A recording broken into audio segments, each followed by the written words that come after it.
Hello welcome back to another vlog. അപ്പോൾ എല്ലാവരും സുഖമായിട്ടിരിക്കുന്നല്ലോ അല്ലേ? നമ്മളിവിടെ സുഖമായിട്ടിരിക്കുന്നു. ഉഷാമ പോയതിന് ശേഷം ഞാൻ പിന്നെ അങ്ങനെ ലോങ് വീഡിയോ ഒന്നും ഇട്ടിട്ടുണ്ടായിരുന്നില്ല. ഈ ഒരു വീഡിയോ ആണെങ്കിലും ഞാനൊരു ലാസ്റ്റ് വീക്ക് ഷൂട്ട് ചെയ്ത് വെച്ചിട്ടുണ്ടായിരുന്നൊരു വീഡിയോ ആണ് കേട്ടോ. അത് എഡിറ്റ് ചെയ്ത് ഇടാനായിട്ട് എനിക്ക് ടൈം കിട്ടിയില്ലായിരുന്നു. അപ്പോൾ രാവിലെ 5 മണി ആയപ്പോഴത്തേക്കും ഞാനും അമ്മയും കൂടെ എണീറ്റ് കിച്ചണിൽ കയറിയിട്ടുണ്ടായിരുന്നു. ഉഷാമ ഉണ്ടായിരുന്ന സമയത്ത് അമ്മമാർ രണ്ടുപേരും കൂടെ ആയിരുന്നെങ്കിൽ ഉഷാമ്മ പോയി കഴിഞ്ഞപ്പോൾ ഞാനും കൂടെ കൂടി ഓരോന്ന് ചെയ്താലേ ആ കറക്റ്റ് സമയത്ത് ജോലികൾ തീരത്തുള്ളൂ. കാരണം അമ്മയ്ക്ക് സ്പീഡിൽ ചെയ്യാൻ പറ്റത്തില്ലെന്ന് ഞാൻ പറയാറുണ്ടല്ലോ. എന്നാലും അമ്മയെക്കൊണ്ട് പറ്റുന്നതിൻ്റെ മാക്സിമം അമ്മ ശ്രമിക്കുക. എന്നോട് പറയും നീ എണീക്കേണ്ട കിടന്നാളാനൊക്കെ പറയും. പക്ഷേ അമ്മയെ അങ്ങനെ ബുദ്ധിമുട്ടിക്കാൻ മനസ്സ് വരാത്തതുകൊണ്ട് ഞാനും കൂടെ എണീറ്റ് എല്ലാം ചെയ്യാൻ കൂടും കേട്ടോ. അങ്ങനെ തലേന്ന് തന്നെ അമ്മ വേണ്ട വെജിറ്റബിൾസൊക്കെ കട്ട് ചെയ്ത് വെക്കുകയും കാര്യങ്ങളൊക്കെ അടുപ്പിച്ച് വെക്കുകയൊക്കെ ചെയ്യും കേട്ടോ. അപ്പോൾ രാവിലെ എളുപ്പമുണ്ടല്ലോ. അപ്പോൾ എണീറ്റ പാടെ നമ്മൾ തലേന്ന് തന്നെ റൈസ് കുക്കറിൽ അരി തിളപ്പിച്ച് വെക്കും. അപ്പോൾ ചോറൊന്നും കൂടെ തിളച്ച് കഴിഞ്ഞാൽ നമുക്ക് അരി വറുക്കാമല്ലോ. പിന്നെ കറികളും വെച്ചാൽ മതി. പിന്നെ അമ്മ ഒറ്റയ്ക്കാണ് ഈ പണികളെല്ലാം ചെയ്യുന്നുണ്ടെങ്കിൽ വൈകുന്നേരം ആകുമ്പോഴത്തേക്കും അമ്മയ്ക്ക് വേദനയൊക്കെ കൂടുവേ. അപ്പോൾ അതുകൊണ്ടാണ് ഞാനും കൂടെ കൂടി എല്ലാം കൂടെ ചെയ്യുന്നത്. പിന്നെ നമുക്ക് ക്ലീനിങ്ങിന് വേണ്ടിയിട്ടൊരു മെയ്ഡ് വരും. അതിൽ കൂടുതലായിട്ടൊന്നും ചെയ്യാനായിട്ടൊട്ട് അമ്മ അനുവദിക്കത്തുമില്ല കേട്ടോ. മെയ്ഡിനെ കൊണ്ട് പാത്രം കഴിയിക്കാം എന്നൊക്കെ പറഞ്ഞു കഴിഞ്ഞാലും അമ്മ ഒട്ടും സമ്മതിക്കത്തില്ല. അപ്പോൾ ഉള്ള പാത്രങ്ങൾ അന്നേരം കഴുകി വെച്ചാൽ മതി, ഇനിയിപ്പോൾ കൂട്ടിയിട്ടിട്ട് അവരെ കൊണ്ട് കഴിക്കേണ്ട ആവശ്യമൊന്നുമില്ലെന്നും പറഞ്ഞ് അമ്മയാണ് കേട്ടോ ഒട്ടും സമ്മതിക്കാത്തതും. അപ്പോൾ ഇതാ ഞാനും ദിനും കൂടെ കുറച്ച് നേരം വർത്താനമൊക്കെ പറഞ്ഞിരുന്നിട്ടുണ്ടായിരുന്നു കാപ്പി കുടിച്ചുകൊണ്ട്. അത് കഴിഞ്ഞ് പിന്നെ സാമ്പാർ വെക്കാനായിട്ട് പോവാണ്. അതിന് വേണ്ടിയിട്ട് 2 കൈപ്പിടി തോരപ്പരിപ്പ് നന്നായിട്ട് വാഷ് ചെയ്തൊന്ന് തിളപ്പിച്ച് കഴിഞ്ഞ് വെജിറ്റബിൾസൊക്കെ കട്ട് ചെയ്ത് വെച്ചിട്ടുണ്ടായിരുന്നു എല്ലാം ആഡ് ചെയ്ത് കൊടുക്കുകയാണ് കുക്കറിലേക്ക് തന്നെ. അപ്പം ഞാൻ നേരത്തെയൊക്കെ തക്കാളിയും വെണ്ടയ്ക്കൊക്കെ സെപ്പറേറ്റ് ഒക്കെ വഴറ്റുമായിരുന്നു. ഇപ്പോൾ അങ്ങനെയൊന്നും ചെയ്യത്തില്ല. എളുപ്പത്തിന് വേണ്ടിയിട്ട് ഇതെല്ലാം ഒന്നിച്ചിട്ട് അതിൻ്റെ കൂട്ടത്തിൽ ഉപ്പും മഞ്ഞൾപ്പൊടിയും കുറച്ച് കായപ്പൊടിയും എല്ലാം കൂടി ഇട്ട് ആവശ്യത്തിന് വെള്ളവും കൂടി ഒഴിച്ചിട്ട് നന്നായിട്ടൊന്ന് മിക്സ് ചെയ്തിട്ട് നമ്മൾ കുക്കർ അടച്ച് വെച്ചിട്ട് ഒരു 3 വിസിൽ ഞാൻ അടുപ്പിക്കും കേട്ടോ. എല്ലാം കൂടെ നല്ലോണം ഒന്ന് വെന്ത് വരാൻ വേണ്ടിയിട്ട്. അപ്പോൾ ഓരോ കുക്കറിൻ്റെയും വേവ് വ്യത്യസ്തമായിരിക്കും. അതനുസരിച്ചിട്ട് വിസിലിൻ്റെ എണ്ണത്തിലും വ്യത്യാസം വരുത്താം. പിന്നെ അമ്മയാണെങ്കിൽ കറി ഉണ്ടാക്കുന്നുണ്ട്. ഇപ്പുറത്ത് പയറ് തോരൻ വെക്കുകയാണ് കേട്ടോ. അച്ചിങ്ങ പയറ് തോരൻ വെക്കുകയാണ്. അപ്പോൾ അമ്മ അവിടെ തോരൻ വെക്കുന്നുണ്ട്. അപ്പോഴേക്കും നമ്മുടെ സാമ്പാറിന് ഇവിടെ വിസിലൊക്കെ വന്നുകൊണ്ടിരിക്കുന്നുണ്ടായിരുന്നേ. പിന്നെ അത് കഴിഞ്ഞ് അവിടെ ഓരോ സാധനങ്ങൾ എടുക്കുന്നതൊക്കെ അന്നേരം നമ്മൾ എടുത്ത് മാറ്റി വെക്കും കേട്ടോ. എനിക്കിങ്ങനെ കിച്ചണിലെല്ലാം നിരന്ന് കിടക്കുമ്പോഴത്തേക്കും ജോലി ചെയ്യാനായിട്ട് തോന്നത്തില്ലേ. അപ്പോൾ എടുക്കുന്ന സാധനങ്ങൾ അന്നേരം തന്നെ കഴുകി മാറ്റുക, അല്ലെങ്കിൽ ഫ്രിഡ്ജിൽ നിന്ന് എടുത്താണെങ്കിൽ അതേപടി തിരിച്ച് വെക്കുക, അങ്ങനെയുള്ള കാര്യങ്ങൾ അപ്പോൾ ചെയ്തുകൊണ്ടിരിക്കും.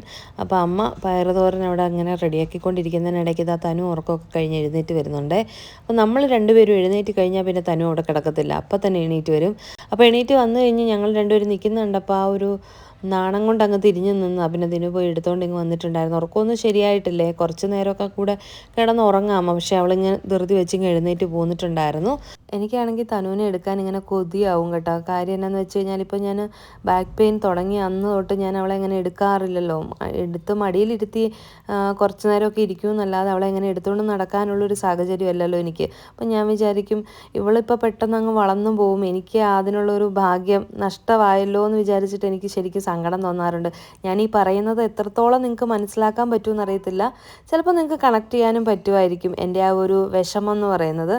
പിന്നെ അത് കഴിഞ്ഞ് ഞാൻ തനുവിനെ കയ്യിലിരുത്തി കൊട്ടി ഉറക്കാനൊക്കെ നോക്കുമായിരുന്നു. കാരണം മൂഡൊന്നും ശരിയായിട്ടില്ലായിരുന്നു. പക്ഷെ അവൾ ഉറങ്ങിയില്ല.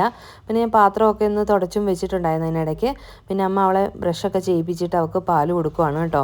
പിന്നെ അന്നേരത്തേനും സാമ്പാറിൻ്റെ കഷ്ണങ്ങളൊക്കെ വെന്ത് കഴിഞ്ഞപ്പോഴത്തേക്കും നമ്മൾ കൊച്ചുള്ളിയൊക്കെ വഴറ്റി, കൊച്ചുള്ളി വഴണ്ട് വന്നപ്പോൾ അതിലേക്ക് ഒരു 1/4 ടീസ്പൂൺ മല്ലിപ്പൊടിയും 1/2 ടീസ്പൂൺ മുളക് പൊടിയും 2 ടേബിൾ സ്പൂൺ നമ്മൾ സാമ്പാർ പൊടി ഉണ്ടല്ലോ അതും കൂടെ ചേർത്തിട്ട് പൊടികളുടെ പച്ചമണം മാറുന്നിടം വരെ നന്നായിട്ടൊന്ന് വഴറ്റി കൊടുക്കുന്നുണ്ട്. പിന്നെ അതിലേക്ക് കായപ്പൊടിയും കുറച്ച് 2 നുള്ളു ഉലുവാപ്പൊടിയും കൂടെ ചേർത്തിട്ട് നന്നായിട്ടൊന്ന് മിക്സ് ചെയ്തിട്ട് സാമ്പാറിൻ്റെ കഷ്ണങ്ങളൊക്കെ വെന്തതിലേക്ക് നമുക്ക് ഈ ഒരു പൊടികളും ഉള്ളിയെല്ലാം കൂടെ ചേർത്ത് കൊടുത്തിട്ട് നന്നായിട്ടൊന്ന് വരുന്നിടം വരെ വെയിറ്റ് ചെയ്യാം. എന്നിട്ടൊരു 3-4 മിനിറ്റ് തിളച്ച് കഴിയുമ്പോഴത്തേക്കും ഞാൻ അതിലേക്ക് കടുകും വറ്റൽമുളകും കറിവേപ്പില എല്ലാം കൂടെ പൊട്ടിച്ചിടുകയാണ് ചെയ്യുന്നത് കേട്ടോ. ഇതാണ് ഞാൻ എളുപ്പത്തിലുണ്ടാക്കുന്ന സാമ്പാർ. പിന്നെ ചീനച്ചട്ടി കണ്ടിട്ട് ആരും ഒന്നും പറഞ്ഞുകൊണ്ട് വരേണ്ട. ഞാൻ ആ ചീനച്ചട്ടി മാറ്റാനായിട്ടാണ് പുതിയൊരു പാത്രം വാങ്ങിയിരിക്കുന്നത് കേട്ടോ. അപ്പോൾ അതൊന്ന് റെഡിയാക്കി എടുക്കാനായിട്ട് പറ്റാത്തത് കൊണ്ടാണ് ഇതുവരെ ഒന്നും മാറ്റാൻ പറ്റാത്തത്. പിന്നെ അത് കഴിഞ്ഞ് പിന്നെ ദോശമാവൊക്കെ നോക്കിയപ്പോഴത്തേക്ക് എല്ലാം റെഡി ആയിട്ടുണ്ടായിരുന്നു. പിന്നെ പെട്ടെന്ന് തന്നെ പാത്തുവിന് കൊടുത്തു വിടാൻ വേണ്ടിയിട്ട് പഴംപൊരിയും കൂടെ റെഡിയാക്കി കേട്ടോ.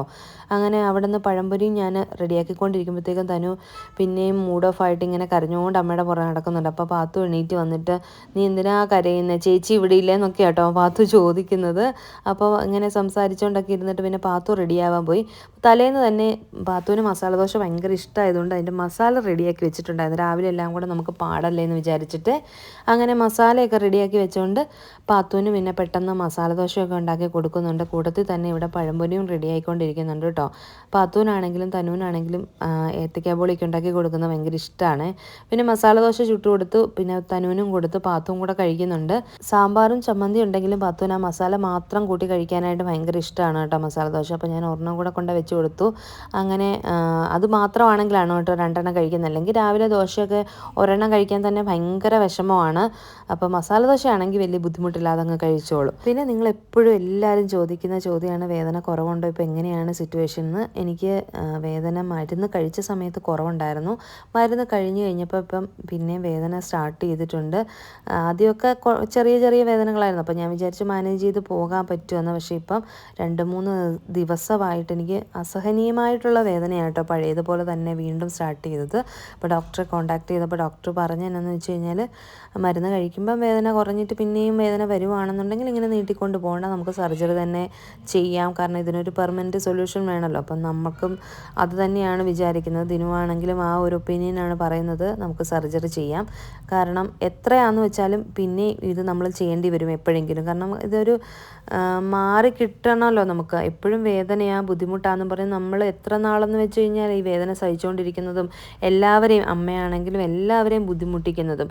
അപ്പോൾ ഇതിൽ നിന്ന് എത്രയും പെട്ടെന്ന് എനിക്കൊന്ന് റിക്കവറായി വന്ന് ഒരു പെർമനൻറ്റ് സൊല്യൂഷൻ കണ്ട് ഓക്കെ ആക്കി എടുക്കണം. അപ്പോൾ അതുകൊണ്ട് തന്നെ നമ്മൾ സർജറി ചെയ്യാമെന്ന് തന്നെ തീരുമാനിച്ചിട്ടുണ്ട് കേട്ടോ.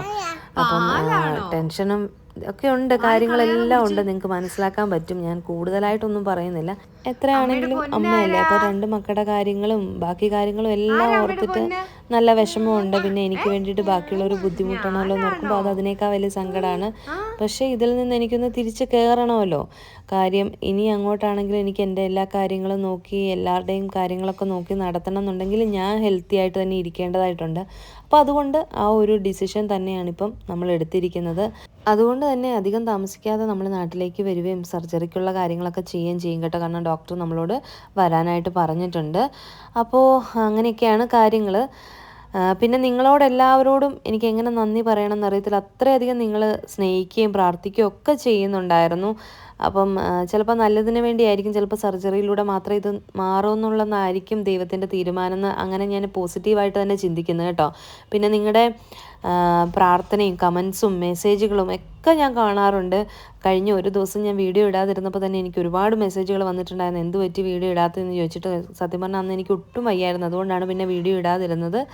അപ്പോൾ അങ്ങനെ തന്നെ നിങ്ങളുടെ സ്നേഹവും പ്രാർത്ഥനയും ഒക്കെ നമ്മുടെ കൂടെ തന്നെ തുടർന്നും ഉണ്ടാവണം. പിന്നെ ദിനു ആണെങ്കിൽ ജിമ്മൊക്കെ കഴിഞ്ഞ് വന്നപ്പോഴത്തേക്കും ഞാൻ മസാല ദോശ ഇടുകയാണ്. കാര്യം എനിക്ക് നല്ലോണം വിശക്കാൻ തുടങ്ങിയിട്ടുണ്ടായിരുന്നു. അപ്പം ഞാൻ പറഞ്ഞു ഇന്നൊരു ദിവസം ഫുഡ് കഴിച്ചിട്ട് പിന്നെ പതുക്കെ പോയി കുളിച്ചിട്ടൊക്കെ ഓഫീസിൽ പോകാം, ഓഫീസിൽ ലേറ്റായിട്ട് പോയാൽ മതിയായിരുന്നു കേട്ടോ. അപ്പോൾ അതുകൊണ്ട് ചൂടോടെ ഇത് കഴിക്കുക, എന്നിട്ട് ഞാൻ കഴിച്ചിട്ട് എവിടെയെങ്കിലും പോയി കിടക്കട്ടെ എന്നും പറഞ്ഞിട്ട് ഞാൻ അമ്മയ്ക്കും ദിനുവിനും ചൂടോടെ ചുട്ടു കൊടുത്തു. പിന്നെ അമ്മ അവിടെ നിന്ന് കഴിച്ചിട്ട് എഴുന്നേറ്റ് കഴിഞ്ഞപ്പോഴത്തേക്കും ഞാനും കൂടെ കഴിക്കാനായിട്ടിരുന്നു. അതിനിടയ്ക്ക് തനുവിനും കൂടെ ഫുഡ് കൊടുത്തിട്ടുണ്ടായിരുന്നു കേട്ടോ. അപ്പോൾ ഇതൊക്കെയാണ് നമ്മുടെ ഇപ്പോഴത്തെ ലേറ്റസ്റ്റ് ആയിട്ടുള്ള വിശേഷങ്ങളെന്ന് പറയുന്നത്. അപ്പോൾ വീഡിയോ ഇഷ്ടപ്പെട്ട് കഴിഞ്ഞാൽ ലൈക്ക് ചെയ്യാനും കമൻറ്റ് ചെയ്യാനും സബ്സ്ക്രൈബ് ചെയ്യാതെ കാണുന്നവർ സബ്സ്ക്രൈബ് ചെയ്ത് സപ്പോർട്ട് ചെയ്യാനും മറക്കല്ലേ.